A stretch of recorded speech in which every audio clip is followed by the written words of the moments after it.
তো এদিকে ছেলেকে এখন লেবুলাইজ করাচ্ছি।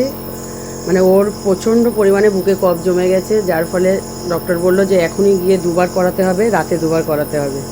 মানে মেয়ের থেকে ছেলেরটা একটু বেশি হয়ে গেছে।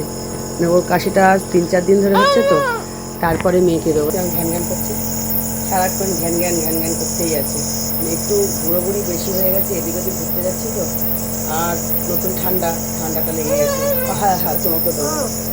মামামকে ঘুম পাড়িয়ে নিয়েছি। মামামকে যদি ঘুম না পাড়াতাম তো তাহলে ওষুধটাও কিছুতেই নিত না, কান্নাকাটি শুরু করে দিত। এমনকি ডাক্তারখানায় গিয়ে জানো তো, ডাক্তারকে গায়ে পর্যন্ত হাত দিতে দেয়নি। সে কি কান্না, মানে কান্না থামানো যায় না। তারপরে অনেক কষ্ট করে ডাক্তার আর এ বাবু একটু দেখলো আর কি। তারপরে সেখান থেকে এসে আর ওকে ওষুধগুলো কিছু যেগুলো খাওয়ানোর ছিল খাইয়ে দিয়েছি। আর এখন যেহেতু এই ওষুধটা নিতে হবে, তার ছেলেকে আগে ওষুধগুলো দিয়ে নিয়েছি, তারপর এখন মেয়েকে। মানে একবার ছেলেকে একবার মেয়েকে ওষুধ দিতে দিতে আমি যেন নাজেহাল হয়ে যাচ্ছি। কি করব, 2 ভাই বোনকে তো দেখতেই হবে আমাকে, আমি ছাড়া আর কে দেখবে ওদেরকে। তাই এদিকে এখন ও ঘুমাচ্ছে, তাই ভালো সেই সুযোগে আমি ওষুধটা দিয়ে নিই, তাহলে ওষুধটা পারফেক্ট যাবে। আর আমাকে একটা দিদি বলেছিল যে বাচ্চা সবসময় ঘুমালে লেবুলাইজ করবে, দেখবে এতে সুবিধা হয় নাকি। তাই এখানে আমি ওষুধটা দিই, ঘুমাতে ঘুমাতে ও কখন জেগে উঠেছে। মানে এতটা মেশিনের আওয়াজ হয় না, স্বাভাবিক সবারই তো ঘুম ভেঙে যাবে, তাই না বলো।